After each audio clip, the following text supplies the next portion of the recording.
everyone. Thank you so much for watching the Let's Talk show. Let's Talk show brings a lot of value by bringing the experts from the industry, the people, those who are doing a wonderful job into their own domain. Today we have our guest and the speaker here, Mr. Deep Bhandari. And a few things about Deep sir. He is a very much passionate about transforming lives.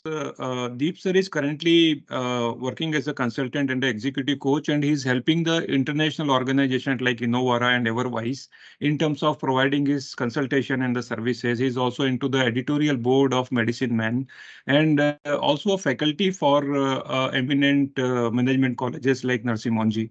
And he comes from the school of the coaching from the neuro leadership coaching from the neuro leadership institute. So, personally, I am touched by the concepts and the sessions and the thoughts what Deep sir really shared. And I am also a follower and the admirer for Deep sir. Deep sir, thank you so much for joining today morning, and it's really wonderful to have you on the Let's Talk show. Thank you very much, Pankaj. I'm really very pleased to be here, and certainly, and good morning, viewers. Welcome to this small talk, and hope that you will get something out of it. Yeah.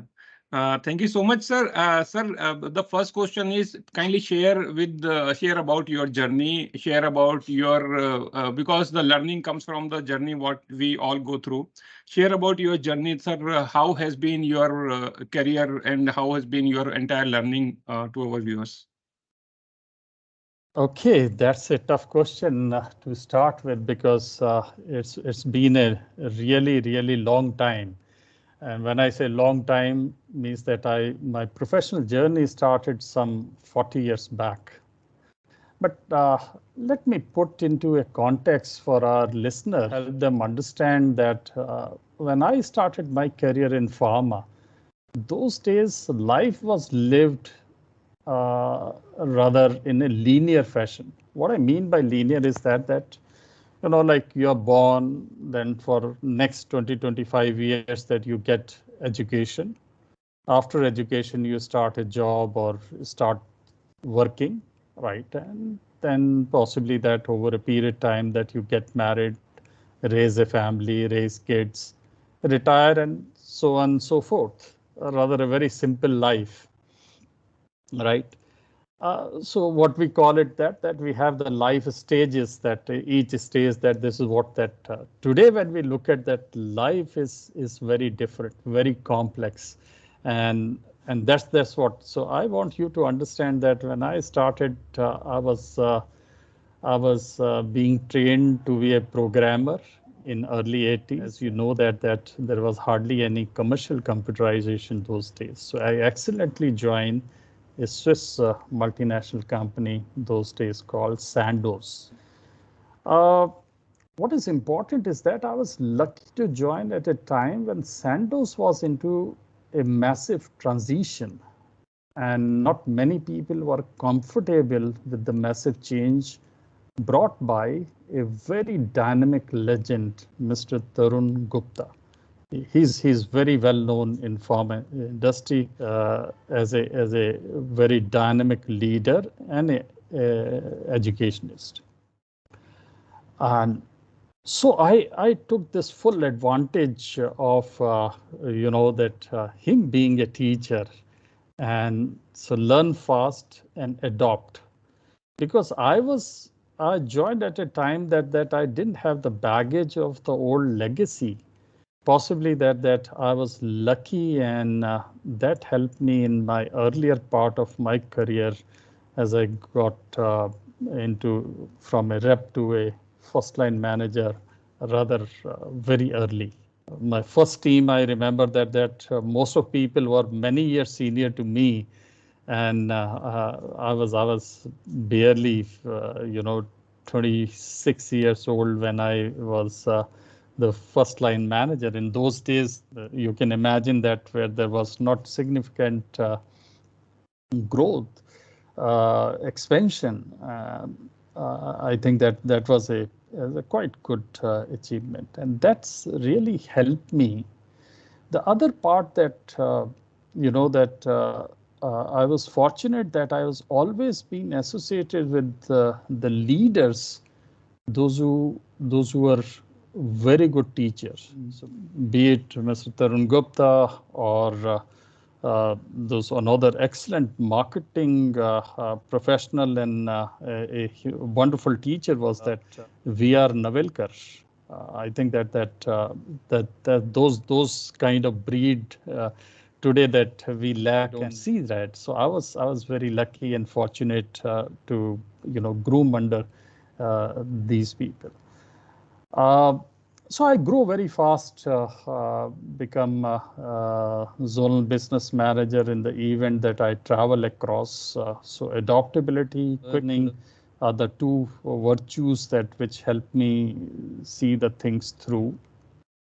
Uh,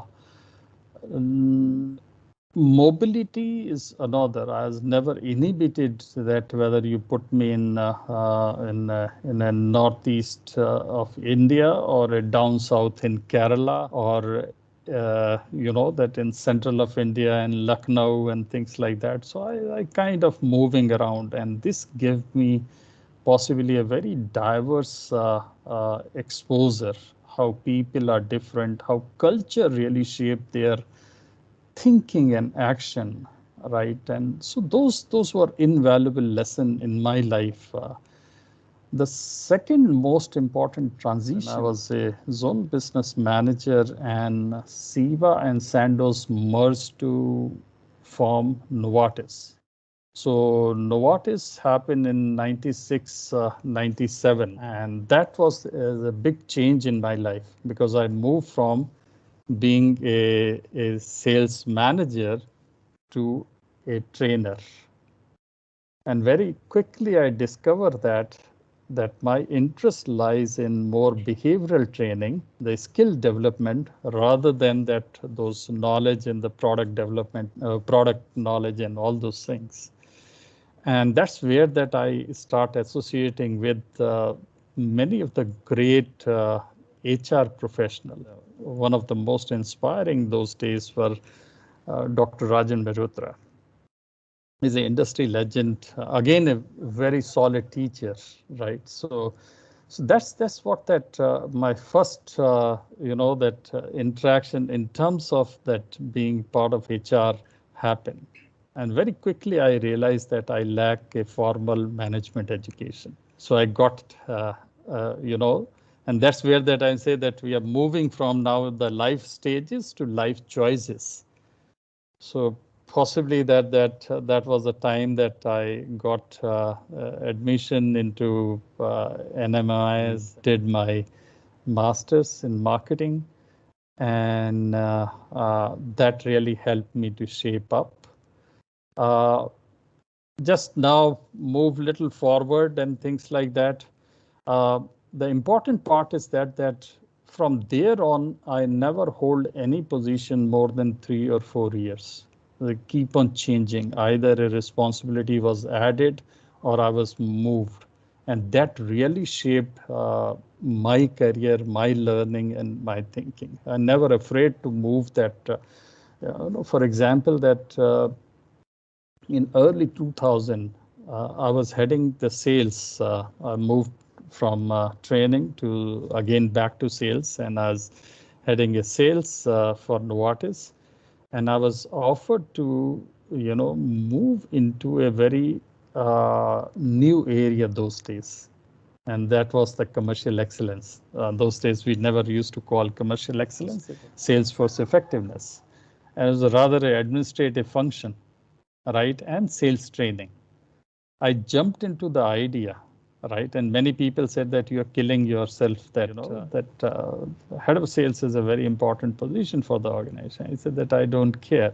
As long as this is a position, give me opportunity to learn new things, right? And that proved to be very right because the role I got was unshaped role, right? And over a period of time that we shaped the role into a very different, into a leadership position. And that's where that we shaped role into a very important position. And today that position in Novartis called marketing and sales operations. So I was heading in few years time that heading the marketing and sales operation, which is a meaty role and which is a leadership position. That's how that I think that a very important part in my learning happened. And yeah. So to our audience, that we should really discuss much more things, and there is a huge to learn from you, from our audience perspective also. How do you see the change in the organizational development overall, year by year, decade by decade? So how things are changing because of the amalgamation of technology, integration of technology, so much is happening around. How do you see the change, sir? If you really talk about the changes in the organization development, I think that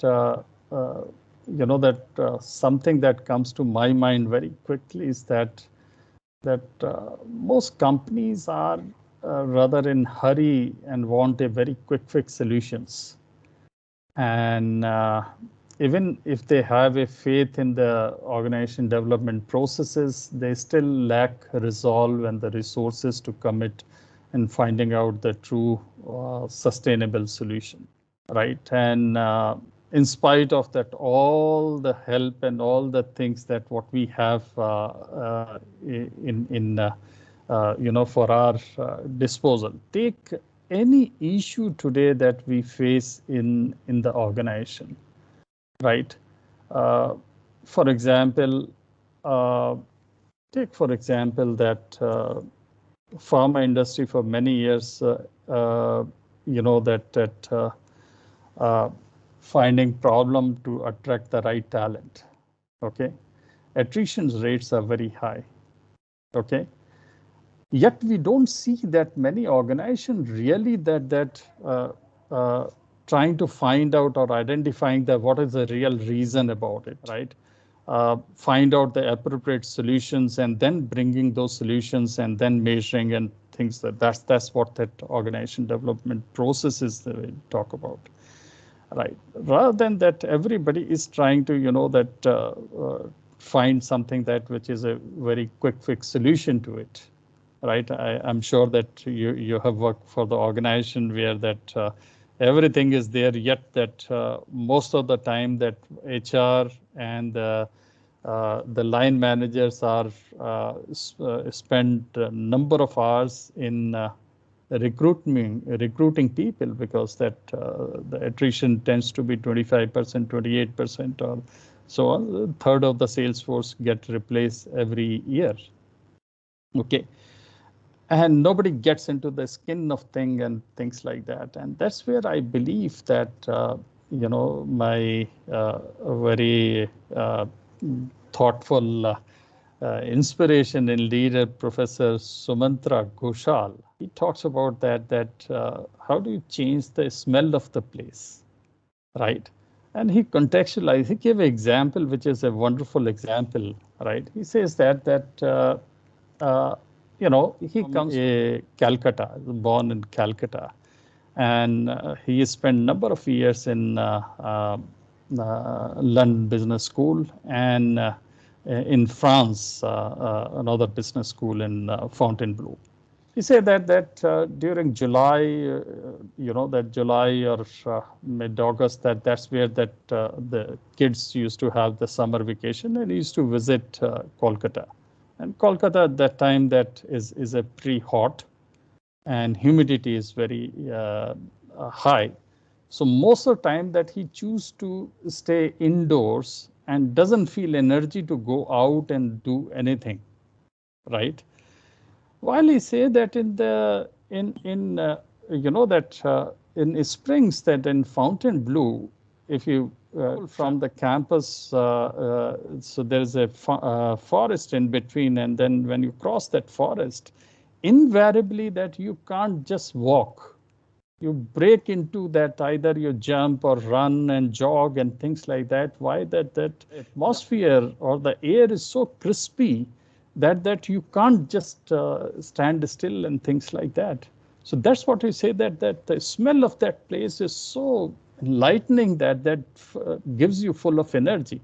And that's about the organization, right? And that's what that we try and if you try and look at that fixing a problem in a quick fix solution, rather than that focusing on that, how do I change the smell of the place and where that the people feel engaged, people feel empowered, people feel energized to take initiative because they have a psychological safety. They believe that their managers would be supporting them, coaching them, giving them the increased responsibility, and they feel that they are accountable because they are contributing to the success of the organization. That's something I think that I find in most of the pharmaceutical companies today is lacking. Not many are willing to stick their neck out in spite of having the phenomenal HR team, but they are all somehow that more that marketing themselves and marketing their practices rather than that seriously looking at things, uh, changing the organization development. Wonderful. Sir, I feel that, the people, those who are at the CXO level, all the, the senior leadership level people, they must learn from the example what you gave. You create an environment, you create a process, you create a system, you create something, that is the assembly line where whomsoever comes, they enjoy, they learn, and they accelerate into their career. They see some aspirations for their growth and their career, where these all exigencies and the emergencies for the crunching the data and the numbers at the time of closing. So what I always used to give this example to the people, that during, the last days, the emergency days, that is called the vicious cycle, from 25th to 30th. We are into so much of in the juggling and crunching the numbers and data and everything, and we break all the relationship and with the people. We use the language which is not the good and appropriate one. And from the 1st to 10th, we are again into the repairment of all those broken relationship and the emotions with the people. So I remember, sir, one of my, colleague used to say that, hey, if you have people along with you, you can bring business sooner or later. It will definitely going to come, but don't break the people. Right. So wonderfully, sir, shared. And I was actually visualizing when you shared this example of the forest one. Yeah. So really, sir, industry requires people and the leaders like you, coaches like you. In India, sir, I see we have been talking a lot about coaching, especially the performance coaching for the managers from last decades. But still, I see this is in the very nascent stage. We do not learn coaching actually when it comes to the implementation per se. How do you see, sir, the change and the need of the coaching in, especially in the pharmaceutical industry? Yeah, that's an interesting question, and uh, if I really look at that, uh, the coaching is a very powerful tool for personal and leadership development. Uh, what happened in pharma, as you rightly, I think that you gave a wonderful example, right, in salespeople, that when you look at that. Uh, Now, many times the salespeople are being blamed for no fault of theirs. Now, if you take, for example, Vildagliptin got off patent in December 2019, and within a month that we have 60 brands, and then within next quarter that we have 160 brands. Now, if you are part of that 160 brand, there is no differentiation. There is no, marketing that which differentiate. How you can blame a rep for not able to sell the product? How he can sell the product that if that as an organization you're not given a thought about that, why we are launching, how we are going to differentiate, why a customer should prescribe my brand versus others, right? And if you're given that all this responsibility to a poor sales rep to do that, I think that you are asking too much. And then your review meeting is that why you are not done that. Now the coaching approach is different. Coaching starts with what is to happen, what is the success look like, not that what has happened, what is the problem. So the focus of coaching is always on the solution rather than that focusing on the problem. And that's the reason that coaching is a very powerful tool. And especially that with the context of the leadership development, coaching can change the entire, as we say, the smell of the place, right? The climate. Why it focuses on, understanding that what are the unique strength each of these guys have. So when we coach people, you look at the potential in the people and not look at the mistake that what they are committing. Now, which is very important that if you really look at that portion.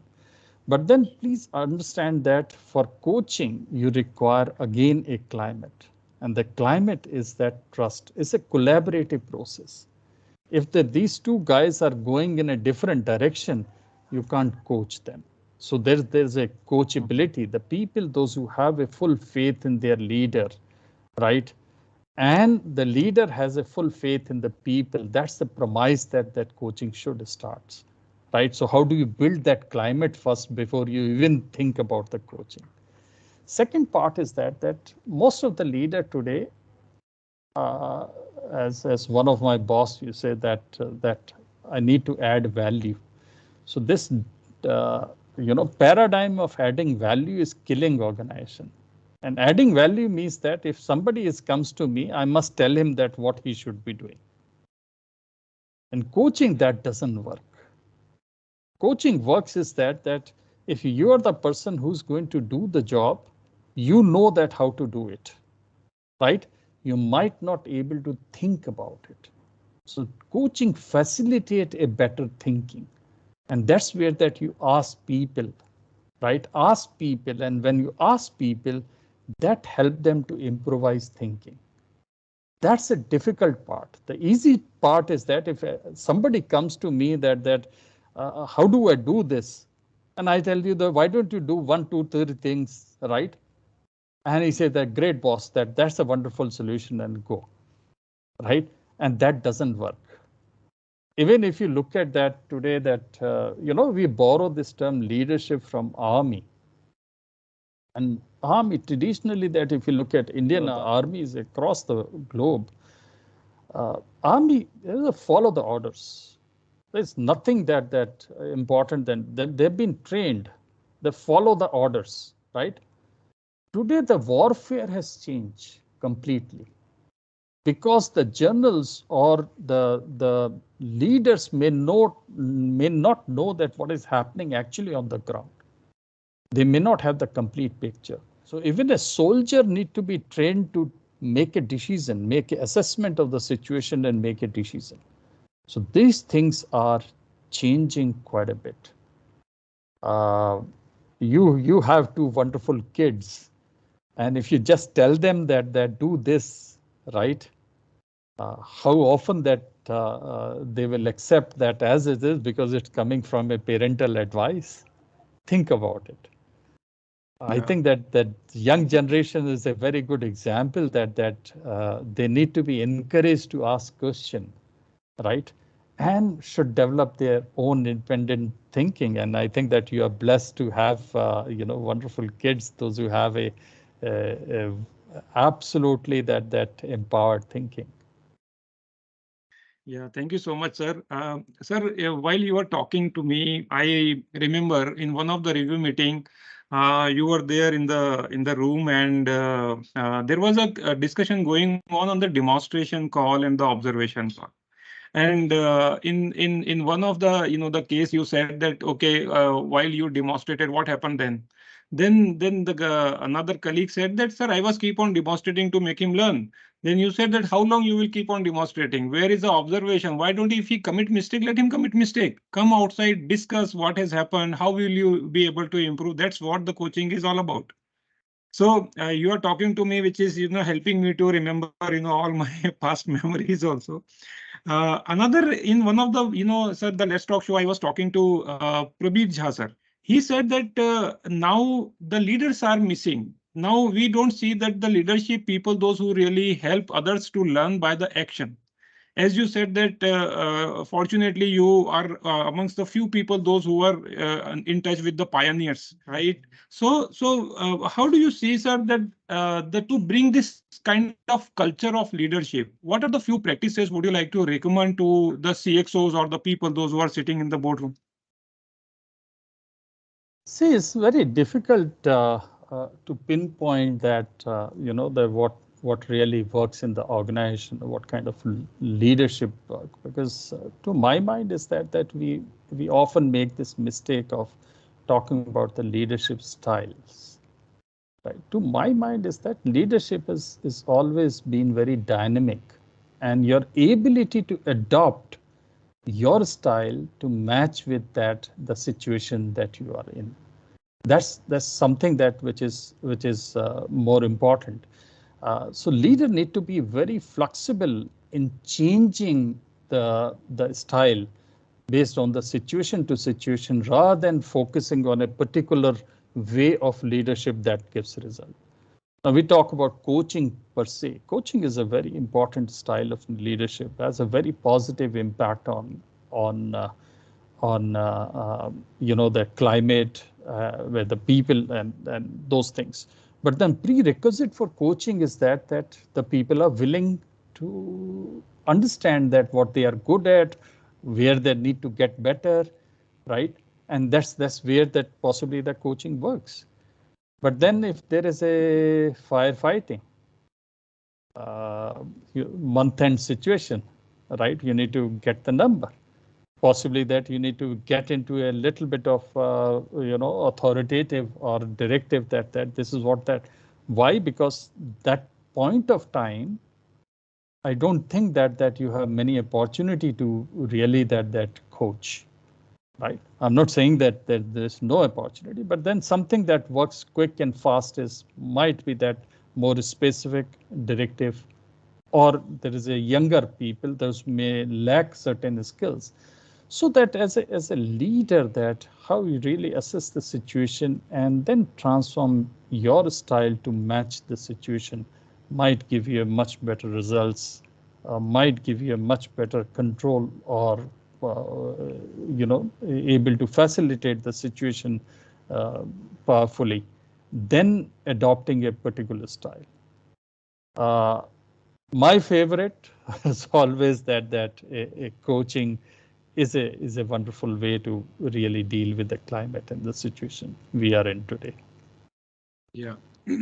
Sir, how do you see the changes into the multinational functioning in India or the Indian organization, especially in the pharmaceutical space? And I should not name the organizations, but we know all these, the great multinationals having the process system in place, and where, the Indian organizations give you the leeway of experimenting, implementing, and doing the things.